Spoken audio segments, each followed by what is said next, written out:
What's up, founders, venture capitalists, and the entrepreneur curious? You've made it, and you're here. It's Venture Daily with me, Peter Saddington. Smash the like button.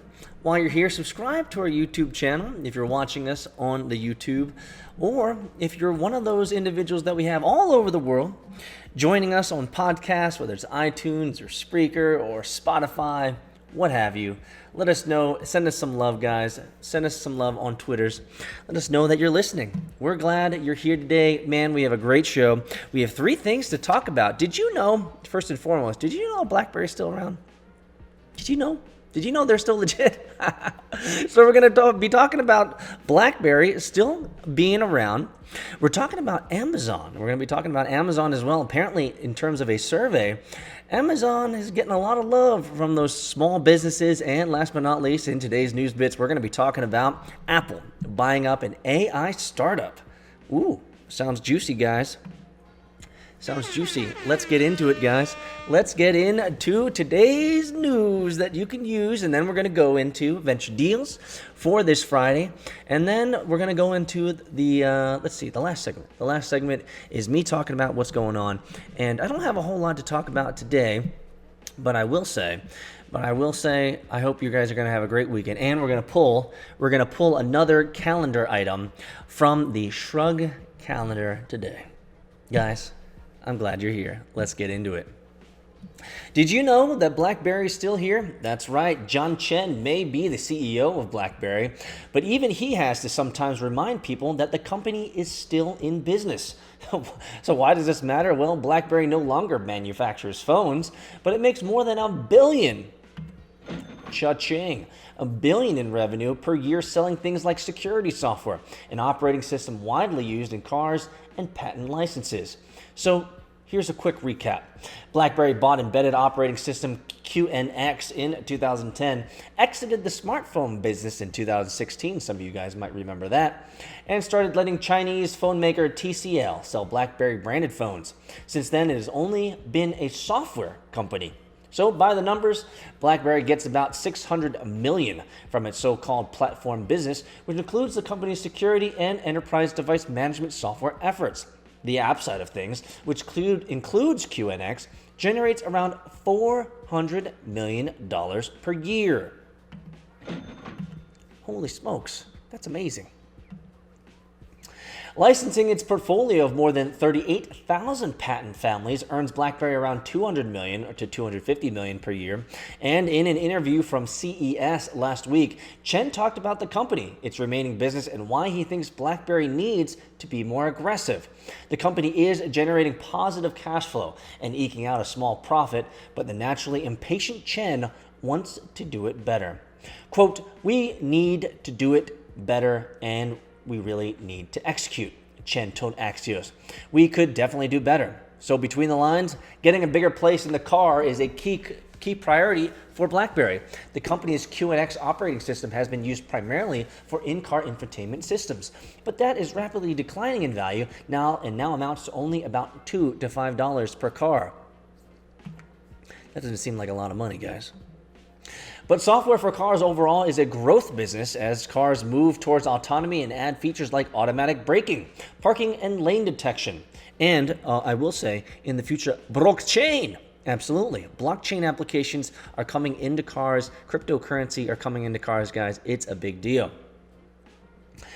A car is going to end up, let's go back to the news, a car is going to end up with 100 million lines of code, Chen said. It's amazing. That much bigger than the lines of code in an F-14 fighter. Yes, but getting automakers to adopt new technology is tough work and often takes years, Chen said. Well, it's good to know that BlackBerry is still going strong. I will say this, and this is kind of maybe a blast of the past. You guys let me know in the comments below whether you agree with me on this or not. But I will tell you the best phone, okay? Hands down, bar none. The best phone I ever owned, yes, the best phone that I ever owned, my friends, was a BlackBerry Bold 9000. This was a wonderful phone. I will say, the BlackBerry Bold 9000, what I loved about it is it was just like, the BlackBerry Bold 9000 was the perfect iteration for the BlackBerry. It had it still had the ball. It still had the ball, not the touch pad center.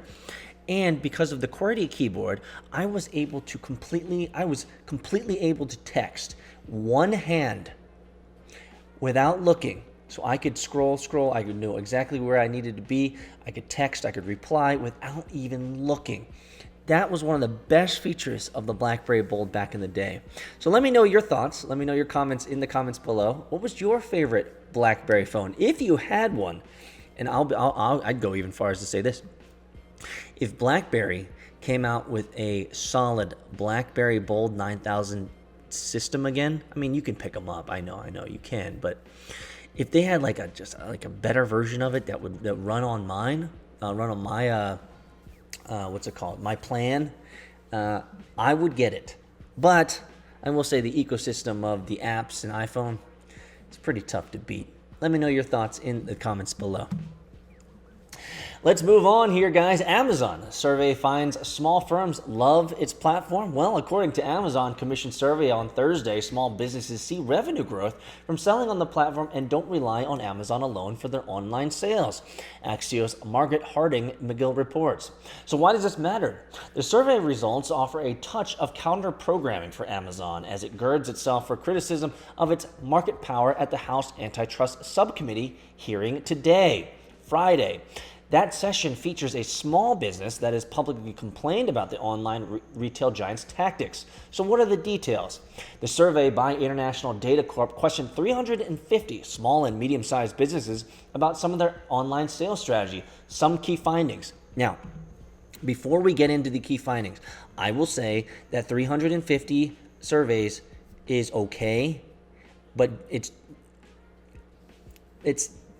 it's not representative of the larger scope of small businesses. I just don't, maybe it's just me, but I never feel like there's enough data to really support these types of things. But anyway, let's get into it, guys.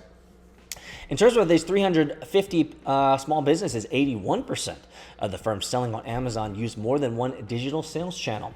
Amazon sellers make 54% of their revenue from offline sales, and 10% view Amazon as a competitor, while 90% consider Amazon an online sales channel, technology partner, or business enabler. Firms selling on Amazon are 2.5 times more likely to have seen revenue growth of 25% or more in the last year than those who did not sell on Amazon. So what are they saying?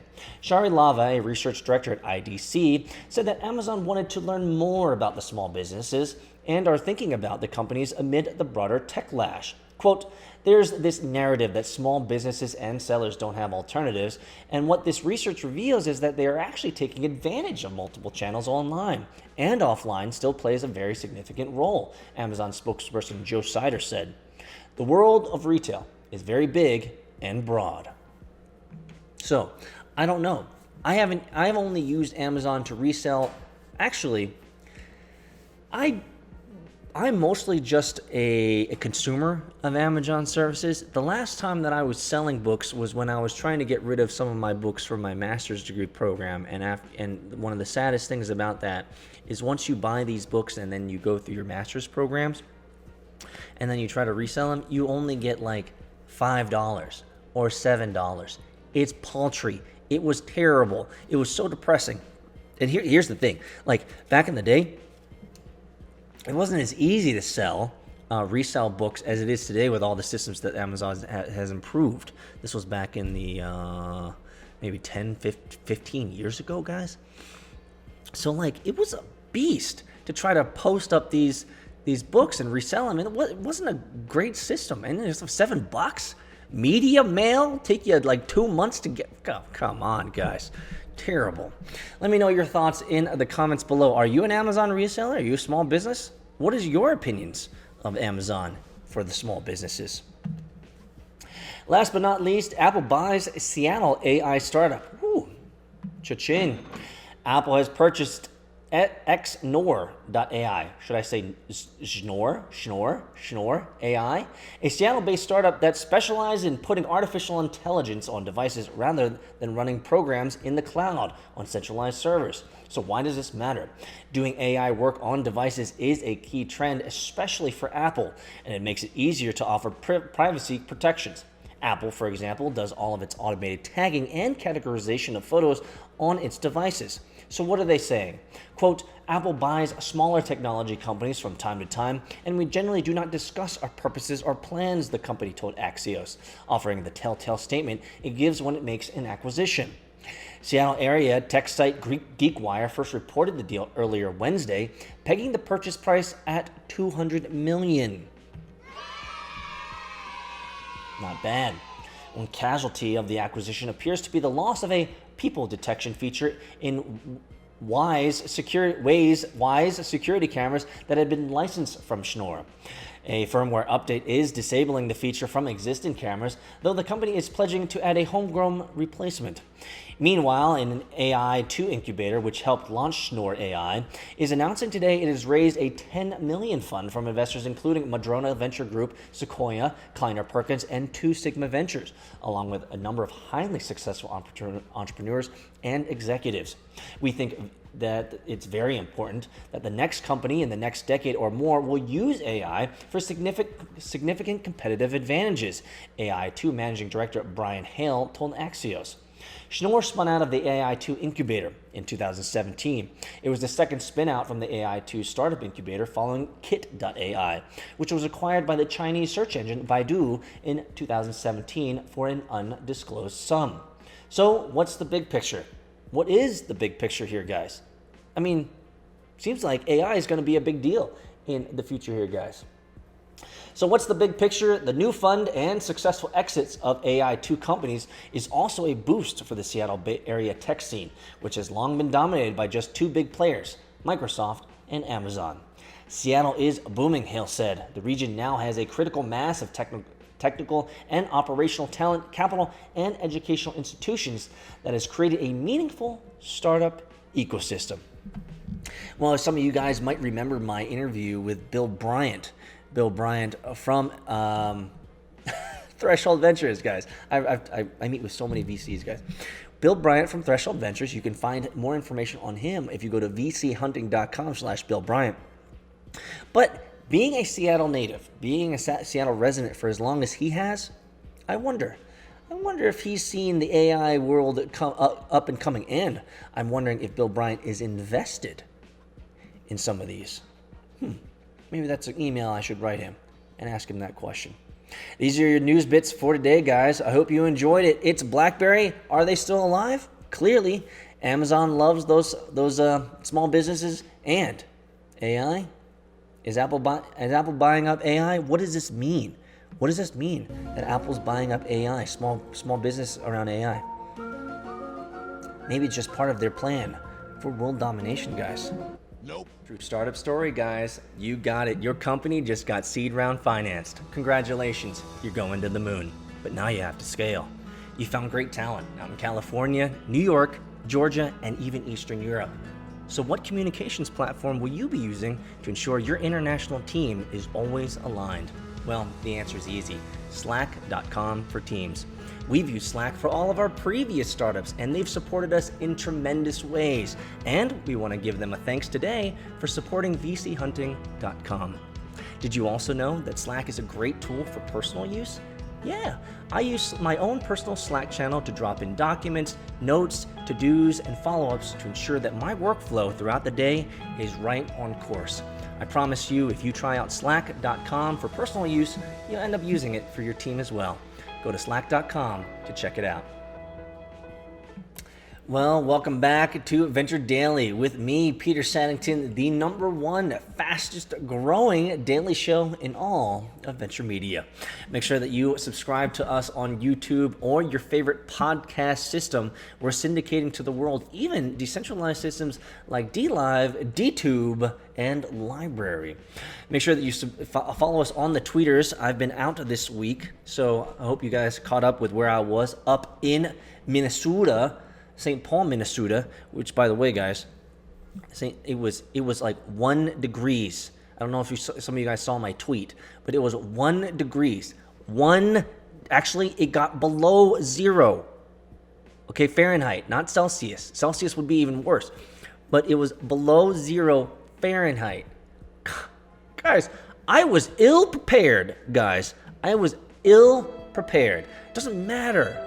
Here I am down here in Georgia with my t-shirt on and my Brock chain shirt, guys. Man, nope. I was ill prepared. But follow us on Twitter, guys. Make sure that you join our daily newsletter called The Daily Hunt. Check that out. Here's our archive here. You can always find it in the show notes below. Make sure you jump on that because I'm always dropping news that you can use every day. Let's get into the venture deals for January 23rd, 2020. We always want to know where the money is going and where the money is flowing, guys. Zinnier, a San Francisco-based startup bringing automation to the field service management realm, raised $90 million in Series C funding. Iconic Capital led the round. Congratulations. Flash Parking, an Austin, Texas-based parking technology company, raised $60 million in funding from L. Catterton. 6 Sense, a San Francisco-based provider of predictive intelligence platform, raised $40 million in Series C funding from Insight Partners. Covera Health, a New York-based provider of clinical analytics solutions to reduce medical misdiagnoses, raised $23.5 million in a Series B financing. Insight Partners led the round. Insurify. Oh man, these types of names, Insurify. And it seems like it's so like 5 or 10 years ago, Insurify. Insurify, a Cambridge, Massachusetts AI-powered insurance comparison platform, raised $23 million in Series A funding. MTech Capital and Viola FinTech co-led the round. Color, a Burlington, California-based health tech and precision genomics firm, raised $75 million in funding. T. Rowe Funds and Viking Global Investors co-led the round. Blackstone led a recapitalization. Missed one. Oviva, a Switzerland-based digital provider of type 2 diabetes treatment, raised $21 million in Series B funding. MTIP led the round. Blackstone led a recapitalization of Altus Power, a Greenwich, Connecticut-based solar power company, for $850 million. Eggone. Cha-ching. B-Star, which is backed by NovaCap, acquired Bush Industries, a Jamestown, New York-based maker of case goods for RTA furniture and office and home. Not bad. Concourse Mold, Inc., a portfolio company of Crestview Partners, acquired the asset of Valiant Tool and Mold, Inc., a Canada-based provider of engineering, design, simulation, and program management services. Sandbridge Capital made an investment in Ilia Beauty, a Laguna Beach, California-based manufacturer of line and clean color cosmetics. Not bad. Google agreed to buy Pointy, a Dublin-based developer of tech design to help brick-and-mortar stores sell goods online. Not bad. Google also acquired AppSheet, a Seattle-based operator of a no-code mobile app development platform for companies. Financial terms weren't disclosed. Google.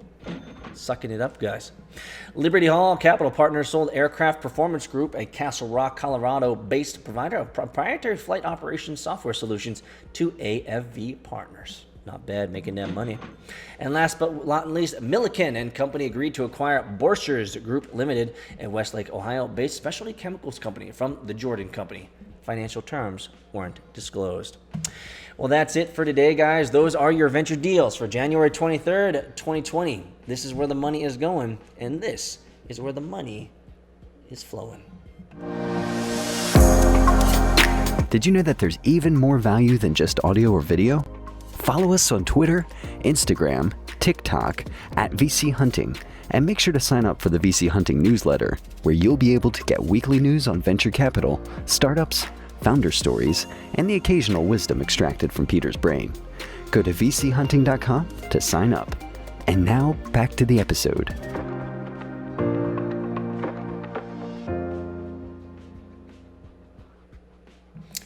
Well, I'll tell you guys, I have had a crazy week being up in Minnesota, the St. Paul area, teaching Agile and Scrum to a client up there who wants to scale and grow their technology and build their products faster. It's always great to be able to help people and be able to enjoy that type of work. You know, it's one of those things there where I really am blessed to do three things in life that really give me a lot of joy. You know what those three things are? Number one, I get to create content for the venture capital founder and the entrepreneur curious world. People get to listen to what I have to say, the news bits and the venture deals every day all over the world. I love it. Number two, I get to train, coach, and help early stage startups, all sorts of companies, large and small. My last client this week is a large company up in Minnesota. So I get to help people.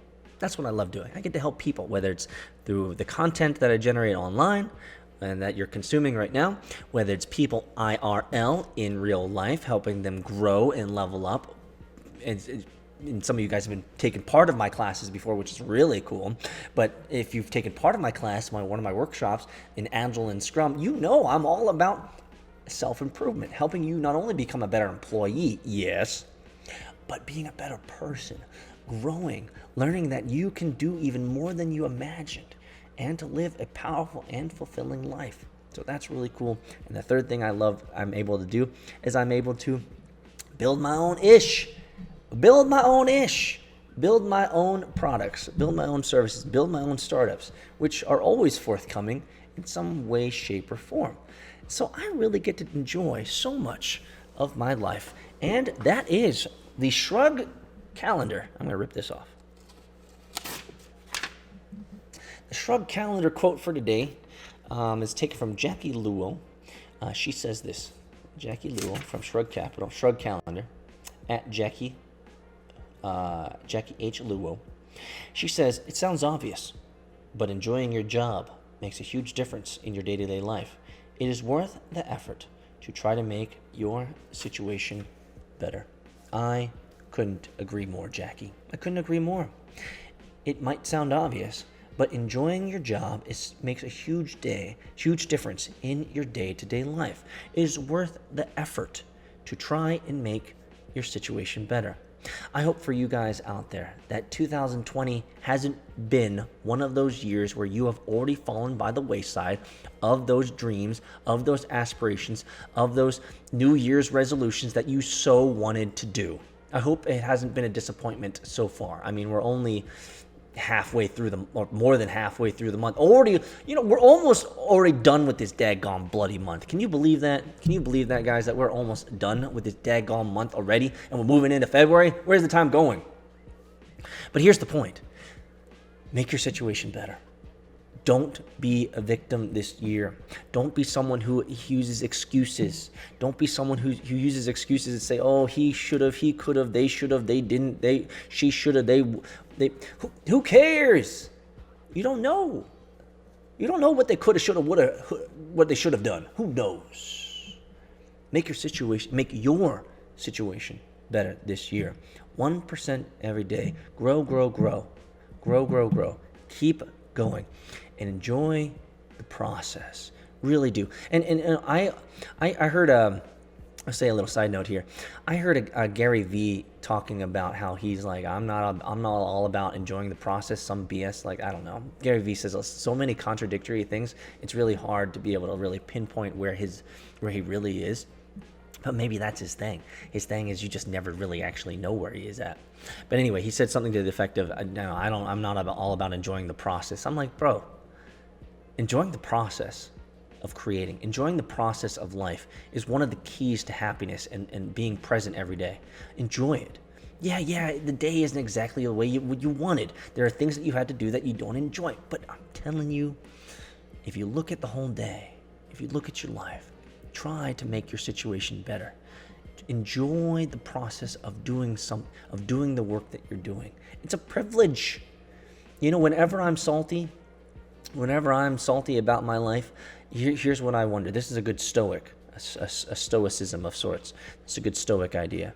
Consider this, guys. Consider what you have, and consider what position you would be in what position you would be in if you didn't have what you had today and you were looking from the outside in at what you have and wishing you had it. You might say, well, Peter, what the hell? What is that? What the hell did you just say? What I'm saying is this. Consider all the stuff that you have, and then consider how you would feel if you were on the outside looking in.